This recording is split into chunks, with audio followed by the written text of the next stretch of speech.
Господин Керим, како оценувате првата македонска средба на диаспорава, една обединувачки момент? Што значи тоа за Македонија и за диаспора на северноамериканскиот континент?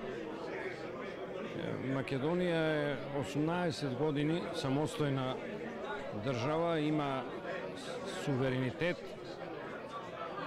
и уважена членка е на Обединетите нации, има и една добра позиција во меѓународната заедница и мислам дека е многу важно што вечерва овде нашиот амбасадор во Вашингтон, господин Зоран Јолевски, заедно со Обединетата македонска диаспора организира еден ваков прием каде што се присутни представници на сите македонци од планетата.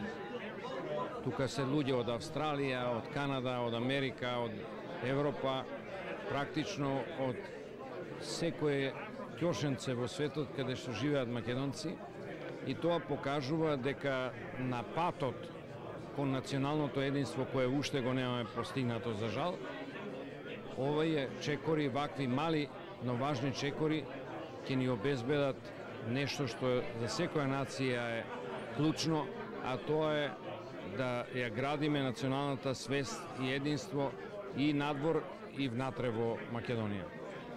Колку формирањето на колку во Американскиот конгрес може да придонесе за поголемо промовирање на Македонија? Па толку колку ние сме во состојба на луѓето да им покажеме дека навистина го градиме тоа македонско национално единство и се грижиме за нашиот идентитет, за нашата позиција во светот, за она што е наша улога и придонес кон еден глобализиран свет каков што е денешниот.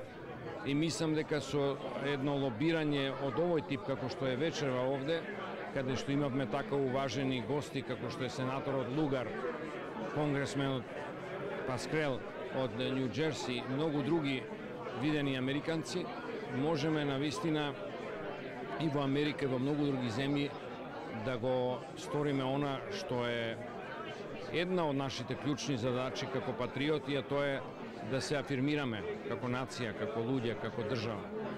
Зборувате за македонскиот идентитет, култура и јазик. Преговорите продолжуваат следната недела. Дали сметате дека разумен компромис е прифатливо решение за македонската, но и за грчката страна?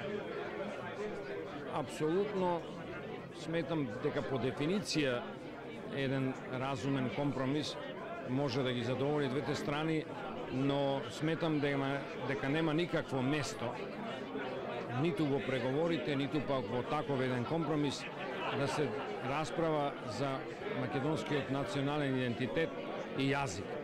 Тоа се два постулата, две премиси со кои мора да смета секој на оваа планета што сака и е пријател на македонците. Според тоа, меѓу сојузниците и оние со кои ние соработуваме и во НАТО и во Европската Унија, тоа не би смело да биде никакво прашање, ниту пак некој смее тоа да го става на вагата на нашите интереси и усогласување со Грција. Благодарам. Поранешниот председаваc со 62-то Генерално собрание на Обединетите нации во петокот беше одликуван со награда за животно дело на обединетата македонска диаспора. Заблагодарувајќи се на признанието, Срđan Керим изјави дека и служиш на државата да бидеш награден, а не да бидеш платен, алудирајќи на задоволството и честа да ја представува Македонија низ многуте дипломатски години. Македонската диаспора покажа дека ги надминала делбите и несогласувањата. Вела дека македонското име, идентитет и јазик секогаш ќе биде предмет на заедништво. Јане Бојаджиевски, Глас на Америка на македонски, Вашингтон.